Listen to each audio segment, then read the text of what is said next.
In the Name of Victor provides behind-the-scene accounts, school of thoughts, the actions and formative years that shaped the life and principles of one of the most formidable military strategists and career soldier to wear the Nigerian Army uniform.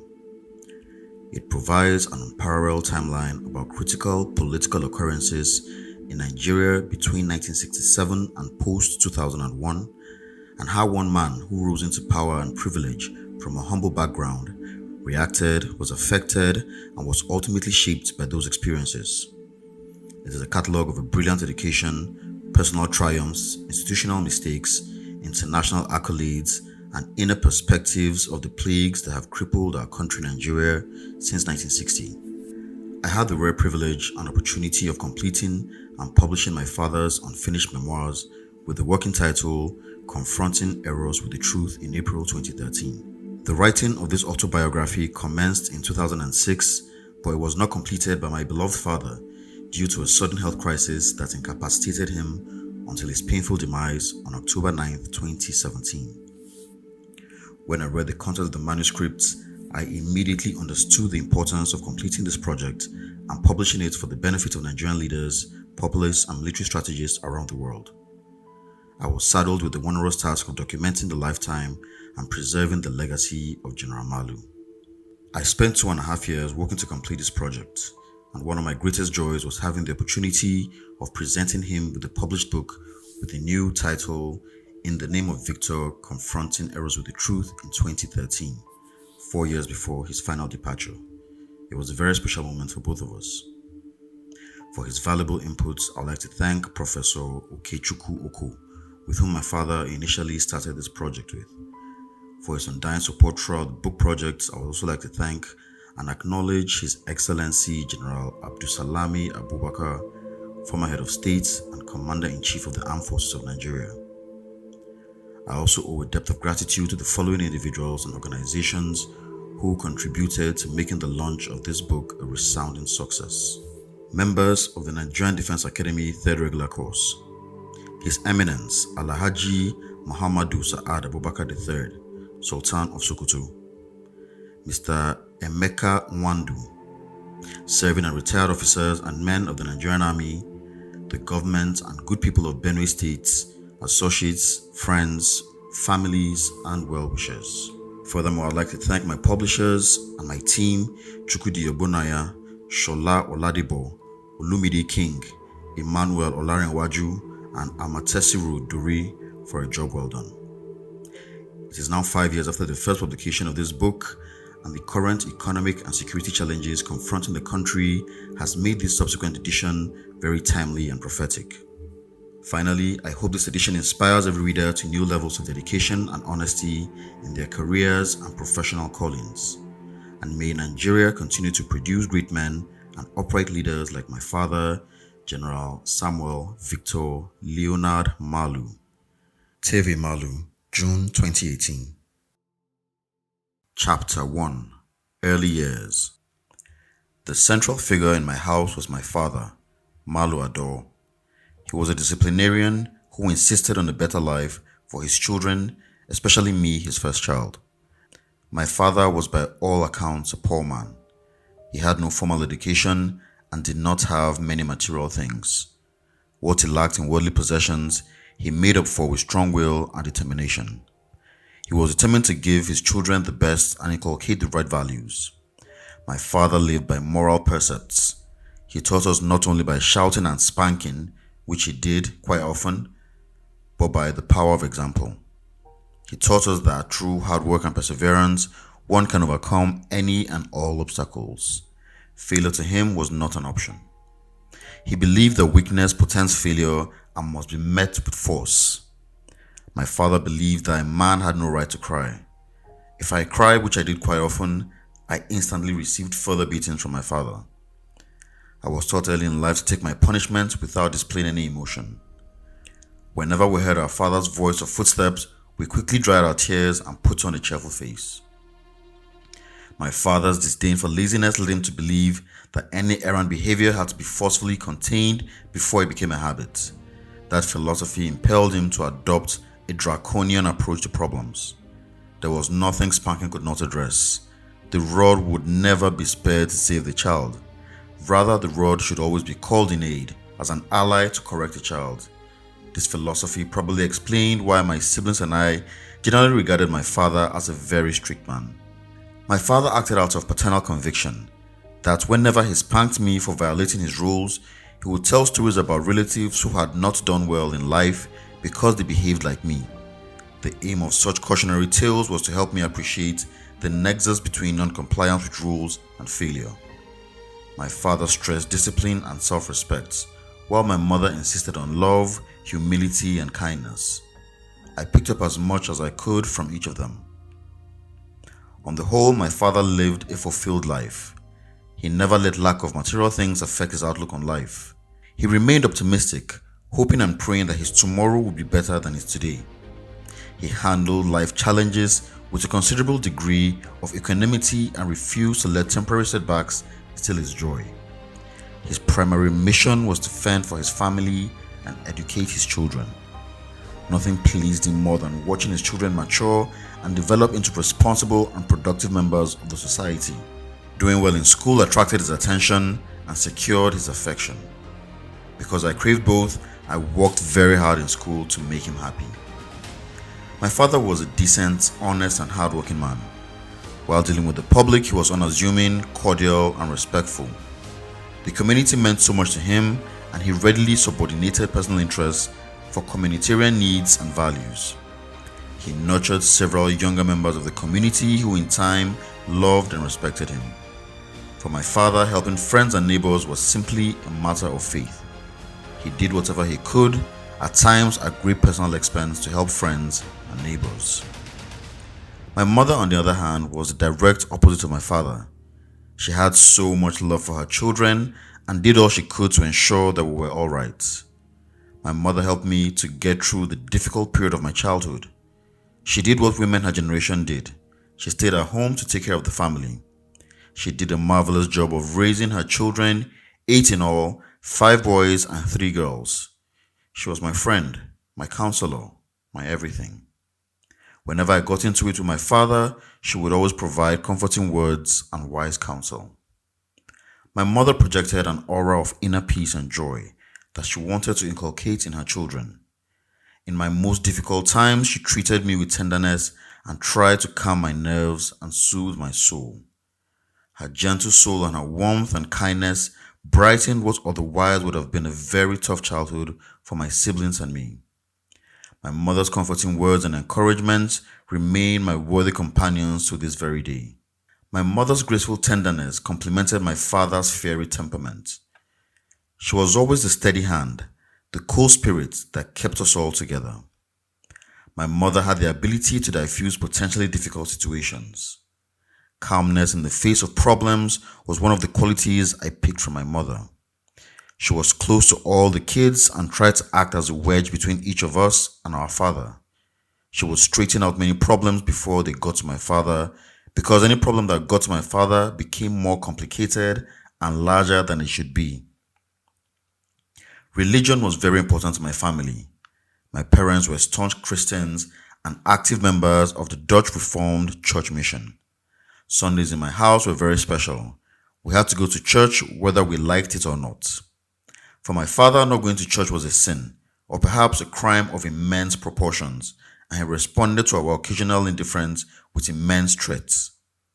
The lessons I learned from church were reinforced by my parents at home. My parents, my Sunday school teachers, and indeed my neighbors were all on the same page. They all taught me to be mindful of and respectful to others.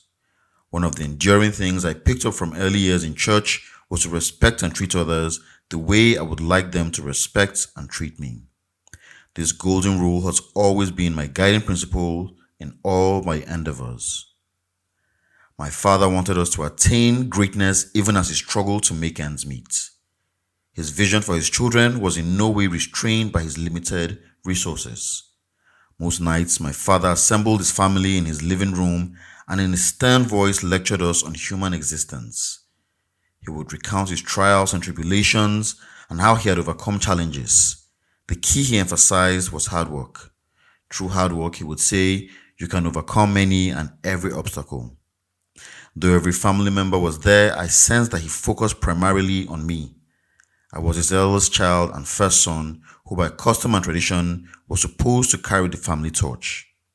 He made it clear that I was to set example for my siblings and that it was my responsibility to provide comfort, guidance, and direction to my juniors. At those meetings, you could see in his eyes and hear in his voice the anxiety of a man who cared deeply about his family.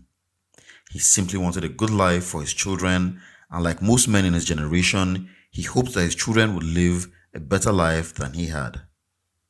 In retrospect, and after years of sober reflection, I came to realize that my father's strictness was nothing more than his way of ensuring that his children turned out to be productive members of society. He was in no way a mean soul. His actions, which at times seemed harsh, were more of the reaction of a man anxious to put his children on a sound moral footing. He cared deeply about his family and would have given anything to make sure that we succeeded in life. I only wished he lived long enough to see the end product of his hard work. He died in 2000 at the age of 95. The doctor had told us 2 years earlier that he had bad lungs from many years of intensive smoking. We knew that death was imminent, but never expected it so suddenly. Even on his sickbed, he was of remarkable good cheer. He laughed and joked with everyone who came to see him. I could see in his eyes the resolve to beat this ailment. Nothing seemed impossible for my father to overcome, but this was one fight he was sure to lose. Nobody dared tell him that. A man whose hard work and dogged tenacity had provided for a large family of over 15, including relatives and extended family, was not prepared to listen to a lesson in surrender. He fought back gallantly. His spirit was always high. His confidence in his ability to beat his illness never wavered until the very end. On April 21st, 2000, he passed on. I was born and raised in a remote village called Teado in Benue State. My village consisted of poorly built and haphazardly located houses, no master plan, no restrictions, just buildings limited only by the taste and resources of the owners. My environment was totally crime-free and safe. We left our doors unlocked and played outside without fear. Families around us lived in peace and were unperturbed by the hustle and bustle typical of contemporary societies in Nigeria. Everybody knew each other. They were all related and offspring of my late grandfather, Ado Atenge.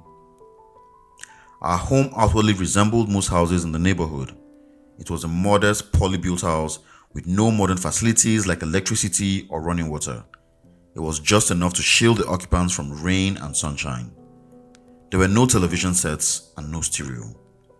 We got by at night with candles that poorly illuminated the house. We fetched water from the village stream, which was quite a distance from the house. This was the responsibility of the female children. It still amazes me how we lived in those days. I guess life back then was relatively uncomplicated and stress-free. We were not yet initiated into the world of technology filled with gadgets and household appliances. What we did not know about or did not have did not trouble us. We were oblivious to the world beyond us and made the best of our lives. Instead of gas cookers, we used firewood to prepare meals.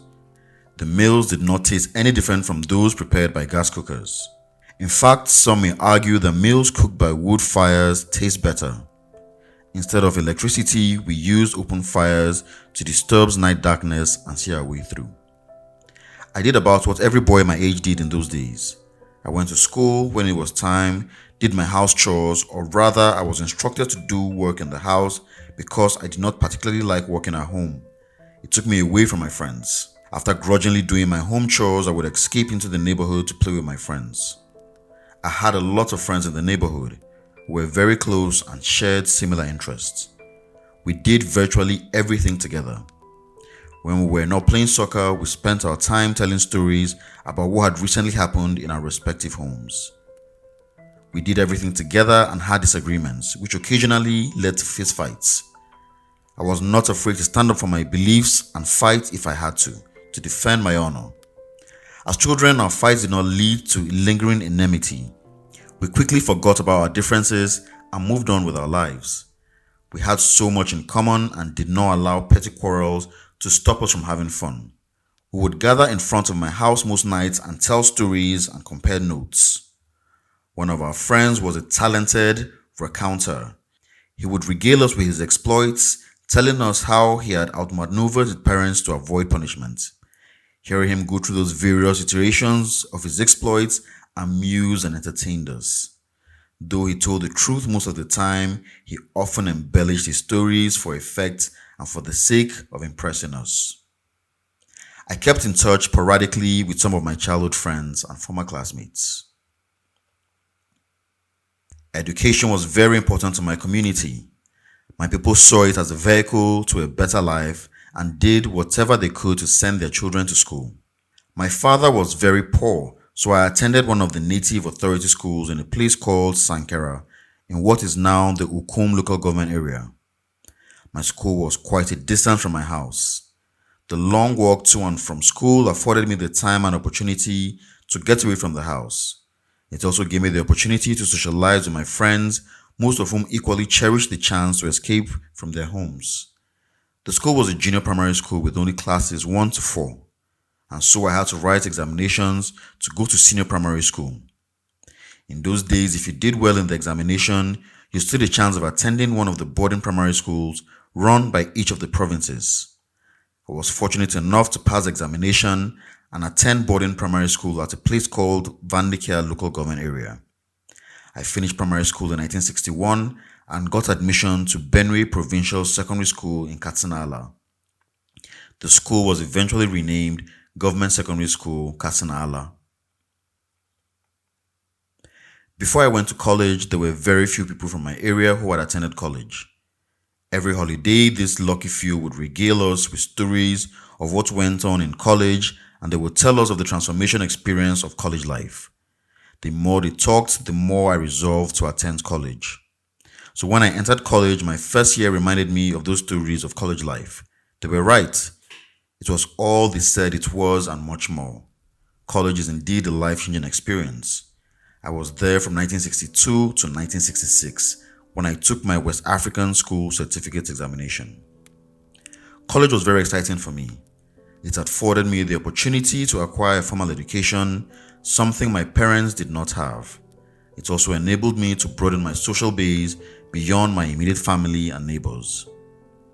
I was a fairly good student and excellent in art subjects. I always was the best student in English literature.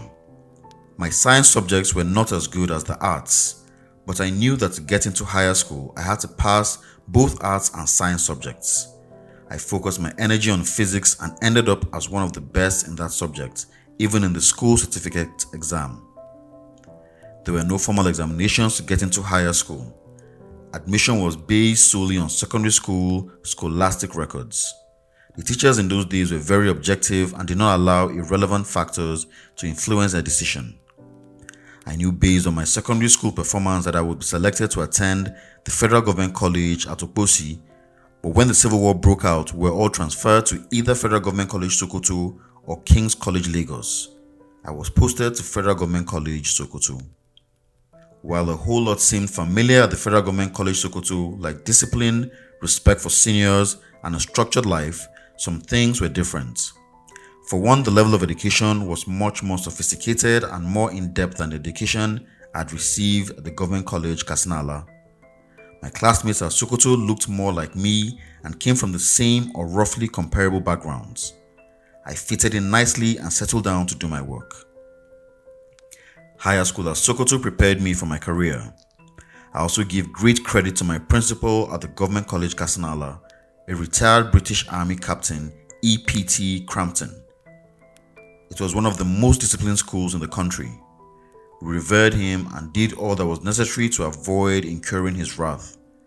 I remember getting 12 lashes in front of the whole school for refusing to play football for my house. The punishment was designed to show other students that such behavior was unacceptable.